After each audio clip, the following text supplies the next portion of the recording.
10th standard CBSEയിലെ the time of surgery എന്ന് പറയുന്ന ചാപ്റ്ററിൻ്റെ സെക്കൻഡ് പാർട്ടാണ് ഇന്നത്തെ വീഡിയോയിൽ നമ്മൾ നോക്കാൻ പോകുന്നത്. At the surgery, the house hold dog searched round me. Tricky looked down at the noisy pack with dull eyes and, when put down, lay motionless on the carpet. The other dogs, after sniffing around him for a few seconds, decided he was an uninteresting object and ignored him. Surgery ചെയ്തുകൊണ്ടിരിക്കെ ആ വീട്ടിലുണ്ടായിരുന്ന അല്ലെങ്കിൽ ആ ഹോസ്പിറ്റലുണ്ടായിരുന്ന മറ്റുള്ള dogs എല്ലാം നമ്മുടെ ട്രിക്കിയുടെ അടുത്ത് വന്ന് നിൽക്കുകയാണ്. ഓക്കെ, ആ ഡോഗ്സിനെ എല്ലാം ട്രിക്കി ഒരു ഡൾ ഐയോട് കൂടിയാണ്, അതായത് ഒരുതരം എന്താ പറയുക, ടയേർഡ്നെസ്സോട് കൂടിയാണ് നോക്കുന്നത്. ട്രിക്കിയെ കാർപ്പറ്റിൽ വച്ചപ്പോൾ ട്രിക്കി മോഷൻലെസ് ആയിട്ട് ഇരിക്കുന്നത്, അതായത് ചലിക്കുന്ന പോലും ഇല്ല. മറ്റുള്ള ഡോഗ്സ് എല്ലാം ട്രിക്കിയുടെ അടുത്ത് വന്ന് സ്നിഫ് ചെയ്തു, ഒന്ന് മണത്ത് നോക്കിയിട്ട് എന്ത് ചെയ്തു, ഒരു അൺഇൻട്രസ്റ്റിംഗ് ഒബ്ജക്റ്റ് എന്ന രീതിയിൽ ട്രിക്കിയെ ഇഗ്നോർ ചെയ്തിട്ട് അവരങ്ങ് പോയി. I made up a bed for him in a warm loose box next to the one where the other dogs slept. For 2 days, I kept an eye on him, giving him no food but plenty of water. At the end of the second day, he started to show some interest in his surroundings, and on the third day, he began to whimper when he heard the dogs in the yard. ട്രിക്കിക്ക് വേണ്ടി ഒരു warm loose ബോക്സിൽ doctor bed ഒരുക്കി. അത് വച്ചിരിക്കുന്നത് ബാക്കിയുള്ള dogs ഉറങ്ങുന്നതിനടുത്താണ്. Surgery കഴിഞ്ഞ് ആദ്യത്തെ 2 ദിവസത്തേക്ക് ഡോക്ടർ ട്രിക്കിയെ നല്ലതുപോലെ നോക്കി. ഫുഡൊന്നും കൊടുക്കാതെ വെള്ളം മാത്രമായിരുന്നു കൊടുത്തിരുന്നത്. 2ാമത്തെ ദിവസമായപ്പോൾ ട്രിക്കി എന്ത് ചെയ്തു, നല്ല രീതിയിൽ കാര്യങ്ങളെല്ലാം ചെയ്തു തുടങ്ങിയെന്നാണ് പറയുന്നത്. 3ാമത്തെ ദിവസമായപ്പോഴേക്കും മറ്റുള്ള ഡോഗ്സിൻ്റെ സൗണ്ട് കേൾക്കുമ്പോഴേക്കും ട്രിക്കി വളരെയധികം ഉത്സാഹം കാണിക്കുന്നു എന്നാണ് പറയുന്നത്. When I opened the door, Tricky trotted out and was immediately engulfed by Joe, the greyhound, and his friends. Door തുറന്നതും ട്രിക്കി ജോ എന്ന് പറയുന്ന ഒരു ഗ്രേ ഹൗണ്ട് ഡോഗും അതിൻ്റെ ഫ്രണ്ട്സുമായിട്ട് വളരെയധികം സന്തോഷത്തോടെ മിങ്കിൾ ചെയ്യുകയാണ്. After rolling him over and thoroughly inspecting him, the dogs moved off down the garden. Tricky followed them, rolling snidely with his surplus flag. ട്രിക്കിയെ നല്ല രീതിയിൽ ഇൻസ്പെക്ട് ചെയ്തതിനു ശേഷം ബാക്കിയുള്ള ഡോഗ്സ് എല്ലാം ഗാർഡനിലെ താഴോട്ട് പോവുകയാണ്. ട്രിക്കിയും എന്ത് ചെയ്തു, തൻ്റെ ശരീരവും എടുത്തുകൊണ്ട് ആ സർപ്ലസ് ഫ്ലാറ്റ് എന്ന് വെച്ചാൽ ട്രിക്കിയുടെ ആ ബോഡിയാണ് പറയുന്നത്, അതും കൊണ്ട് ട്രിക്കി എന്ത് ചെയ്തു, അവരോടൊപ്പം പോയി. Later that day, I was present at feeding time. I watched while Tristan slopped the food into the bowl. There was a usual headlong rush followed by the sounds of high-speed eating. Every dog knew that if he fell behind the others, he was liable to have some competition for the last part of his meal. അന്നേ ദിവസം അവസാനമായപ്പോഴേക്കും ഡോഗ്സിനെല്ലാം feeding ടൈമാണ്, ആഹാരം കൊടുക്കുന്ന സമയത്താണ്. Feed ചെയ്യുന്നത് Tristan എന്ന് പറയുന്ന ഒരാളാണ്. അയാൾ ബൗളിലാണ് ഫുഡ് കൊണ്ടുവയ്ക്കുന്നത്. എല്ലാ ഡോഗ്സും മറ്റൊരാളെ കടത്തി വെട്ടിയാണ് ഫുഡ് കഴിക്കാൻ പോകുന്നത്. അതായത് അവസാനം എത്തിക്കഴിഞ്ഞാൽ അല്ലെങ്കിൽ അവസാനം പോകുന്ന ആളുമായിട്ട് ഡോഗുമായിട്ട് ആ ഫുഡിന് വേണ്ടിയുള്ള കോമ്പറ്റീഷൻ ഉണ്ടാകുമെന്നാണ് പറയുന്നത്. When they had finished, he took a walk round the shining bowls, looking casually inside 1 or 2 of them. Next day, an extra bowl was put out for him, and I was pleased to see him jostling his way towards it. ആഹാരം കഴിച്ചതിന് ശേഷം tricky അവിടെ കുറച്ച് നേരം നടന്നിട്ട് അവിടെ ഉണ്ടായിരുന്ന കുറച്ച് ബോളിൽ ലിക്ക് ചെയ്തതാണ് കണ്ടത്. പിറ്റേ ദിവസം ട്രിക്കിക്ക് വേണ്ടി ഒരു എക്സ്ട്രാ ബോൾ ഡോക്ടർ എന്ത് ചെയ്തു, അവിടെ വച്ചു. അത് ട്രിക്കി വളരെ സന്തോഷത്തോടെ കഴിച്ചു എന്നാണ് പറയുന്നത്. From then on his progress was rapid. അതിനുശേഷം ട്രിക്കിയുടെ പ്രോഗ്രസ് എല്ലാം വളരെ റാപ്പിഡായിരുന്നു, പെട്ടെന്നായിരുന്നു. He had no medicinal treatment of any kind, but all day he ran about the dogs, joining in their friendly scrimmages. He discovered the joys of being bowled over, tramped on, and squashed every few minutes. He became an accepted member of the camp, an unlikely, silky little object among the shaggy crew, fighting like a tiger for his share at mealtimes, and hunting rats in the old hen house at night. He had never had such a time in his life.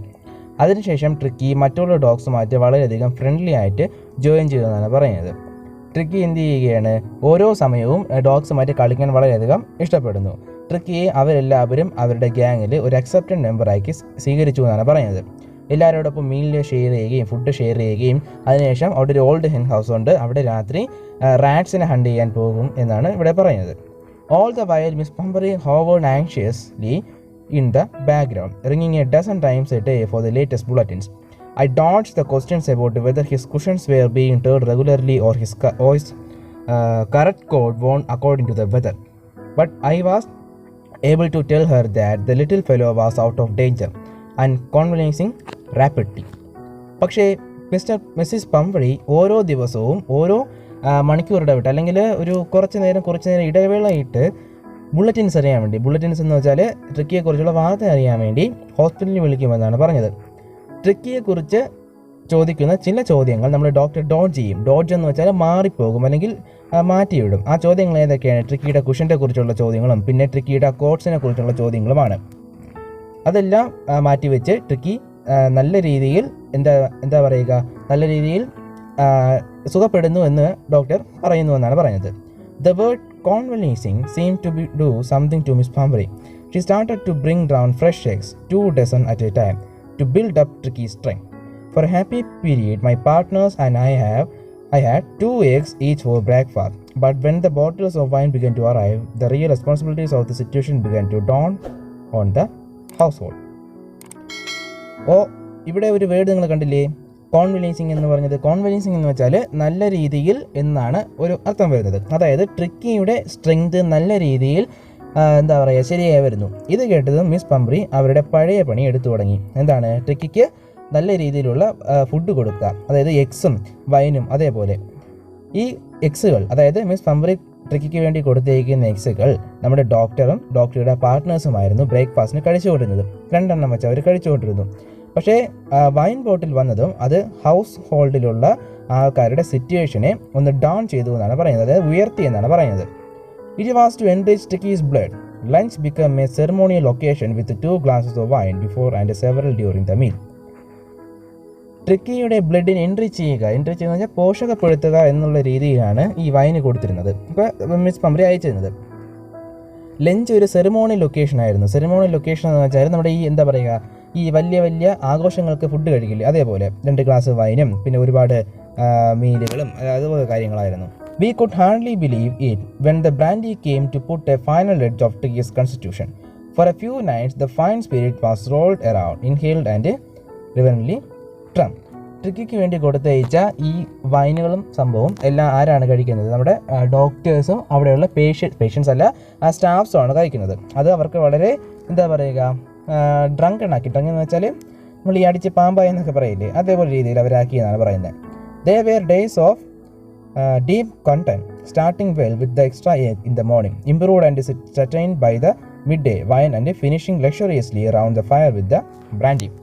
രാവിലെ അവർ തുടങ്ങും, എഗ്സിൽ തുടങ്ങും. Okay, mid day അതായത് ഒരു ഉച്ച സമയമാകുമ്പോൾ വൈനിൽ അത് എത്തും. അവസാനം എന്താ പറയുക, അവർ രാത്രി ആ ഒരു തീയുടെ അടുത്തിരുന്ന് തീ കാഞ്ഞുകൊണ്ട് ബ്രാൻഡിയും കുടിച്ചാണ് അവർ ലക്ഷൂറിയസ് ലൈഫ് അവസാനിക്കുന്നതെന്നാണ് പറയുന്നത്. It was a temptation to keep Tricki was on as a permanent guest, but I knew Mrs Pumphrey was suffering and after a fortnight I felt compelled to phone and tell her that the little dog had recovered and was awaiting collection. ട്രിക്കിയെ ഇവിടെ ഒരു permanent ഗസ്റ്റാക്കി നിർത്താൻ പോലും ഇവർ ചിന്തിച്ചു എന്നാണ് പറയുന്നത്. പക്ഷേ ഒരു ഫോർട്ട് എന്ന് വെച്ചാൽ നേരത്തെ പറഞ്ഞിരുന്നു 14 ദിവസം. അത് കഴിഞ്ഞപ്പോഴേക്കും മിസ് പംവറി ഈ ട്രിക്കിയെക്കുറിച്ച് ആലോചിച്ച് വളരെയധികം ദുഃഖിക്കുമെന്ന് മനസ്സിലാക്കിയ ഡോക്ടർ അവരെ വിളിച്ചിട്ട് ട്രിക്കിയെ തിരിച്ച് വീട്ടിൽ കൊണ്ടുപോകാനുള്ള സമയമായെന്ന് പറഞ്ഞു എന്നാണ് പറയുന്നത്. Within minutes about 30 feet of gleaming black metal drew up outside the surgery. The chauffeur opened the door and I could just make out the figure of Miss Pamveri almost lost in the interior. Her hands were tightly clasped in front of her. Her lips trembled. Oh, Mr. Harriet, do tell me the truth. Is he really better? Doctor നേരത്തെ വിളിച്ച് മിനിറ്റുകൾക്കകം ആരെത്തി അവിടെ? Miss പംവറി അവിടെ എത്തി. അവരുടെ luxurious ലൈഫിനെ കുറിച്ചാണ് ഇവിടെ പറയുന്നത്. അവരെത്തിയതിനെ കുറിച്ചും അതുമായിട്ടുള്ള കാര്യങ്ങൾ നമുക്കതൊന്നും നോക്കേണ്ട ആവശ്യമില്ല. അവർ വന്ന് ചോദിച്ചത് എന്താണ്? ഹാരിയറ്റ്, ഡോക്ടർ ട്രിക്കി ബെറ്റർ ആയോ എന്നാണ് ചോദ്യം. ഓക്കെ, അതാണ് ചോദിച്ചത്. Yes, he is fine. There is no need for you to get out of the car. I will go and fetch him. Doctor പറഞ്ഞു, ട്രിക്കിക്ക് ഒരു കുഴപ്പവുമില്ല, നിങ്ങൾ കാറിൽ തന്നെ ഇരുന്നു കൊള്ളൂ, ഞാൻ ട്രിക്കിയെ കൊണ്ടുവരാം. I walked to the house into the garden. A mass of dogs was hurtling round and round the lawn, and in their midst, ears flapping, tail waving, was a little golden figure of Tricky. In 2 weeks, he had been transformed into a lithe, heart-muscle animal. He was keeping up well with the pack, stretching out in great bounds, his chest almost brushing the ground. ഗാർഡനിലൂടെ വീടിൻ്റെ അകത്തുകൂടി നടന്ന് ഗാർഡനിലെത്തി. അവിടെ ഡോഗ്സിൻ്റെ ഇടയിലായിട്ട് ആരുണ്ട്? ട്രിക്കിയുണ്ട്. Tricky വന്നതുപോലെയല്ല, ഇപ്പോൾ വളരെയധികം ഡോഗ്സുമായിട്ട് മിങ്കിളായിരിക്കുകയാണ്. അതായത് സാധാരണ ഒരു dogs ചെയ്യുന്ന കാര്യങ്ങൾ മാത്രമാണ് ഇപ്പോൾ ട്രിക്കി ചെയ്യുന്നത്. പക്ഷേ മിസ് പമ്പറി ട്രിക്കിയെ വളർത്തിയിരുന്നത് അങ്ങനെയല്ല. I carried him back along the passage to the front of the door. ഡോറിൻ്റെ അടുത്ത് കൂടിയുള്ള പാസേജിലൂടെ ഞാൻ ട്രിക്കിയെ കൊണ്ടുപോയി. The chauffeur was still holding the car door open and when Tricki saw his mistress he took off from my arms in a tremendous leap and sailed into Miss Pumbury's lap. She gave a startled "oh" and then had to defend herself as he swam over her, licking her face and barking. അപ്പോൾ miss പമ്പറിയുടെ കാറിൻ്റെ ഒരു door ഒരു ചോഫർ എന്ന് പറയുന്നതാണ് തുറന്നു വച്ചിരിക്കുകയായിരുന്നു. Tricky തൻ്റെ മിസ്ട്രസിൻ്റെ തൻ്റെ യജമാനനെ കണ്ടപ്പോൾ ട്രിക്കി എന്ത് ചെയ്തു? ഡോക്ടറുടെ കയ്യിൽ നിന്ന് ചാടി അവരുടെ മടിയിലേക്ക് പോയി. ഉടനെ തന്നെ മിസ് പമ്പറി ഓ എന്ന് ഒന്ന് പെട്ടെന്ന് വിളിച്ചു. അത് ട്രിക്കിയെ കണ്ടതിനുള്ള സന്തോഷം കൊണ്ടാണ് അങ്ങനെ വിളിച്ചത്. അതിനുശേഷം എന്തോന്ന് ചെയ്തു? മിസ് പമ്പറിയുടെ മുഖം മൊത്തം ട്രിക്കി ലിക്ക് ചെയ്യാൻ തുടങ്ങി. During the excitement I help the chauffeur to bring out the beds, toys, cushions, coats and bowls, none of which had been used. As the car moved away, Miss Pumbury leaned out of the window. Tears shone in her eyes. Her lips trembled. "Oh, Mr. Harriet," she cried, "how can I ever thank you? This is a triumph of surgery." എക്സൈറ്റ്മെൻറ്റിൻ്റെ ഇടയ്ക്കൂടെ ഡോക്ടറും പിന്നെ ആ ചോഫർ എന്ത് ചെയ്തു? ട്രിക്കിയുടെ ബെഡ്സും കുഷൻസും ടോയ്സും എല്ലാം കാറിനകത്ത് വയ്ക്കാൻ തുടങ്ങി. Car പോകുന്നതോടൊപ്പം അല്ലെങ്കിൽ car ചലിച്ചു തുടങ്ങിയത് മിസ് പംബ്രി തൻ്റെ തല കാറിൻ്റെ വിൻഡോയുടെ പുറത്തിട്ട് ഡോക്ടർ ഹാരിയറ്റിനെ നോക്കി പറയുകയാണ്, കരഞ്ഞുകൊണ്ട് പറയുകയാണ്, അല്ലയോ ഡോക്ടർ ഹാരിയറ്റ്, എങ്ങനെയാണ് ഞാൻ നിങ്ങൾക്ക് നന്ദി പറയുക? ഇത് ട്രയംഫ് ഓഫ് സർജറിയുടെ ഒരു വിജയമാണ് എന്നാണ് പറയുന്നത്. ഈ കഥ എഴുതിയ ആളുടെ പേരും ജെയിംസ് ഹാരിയറ്റ് എന്നാണ് ഇവിടെ കൊടുത്തിരിക്കുന്നത്.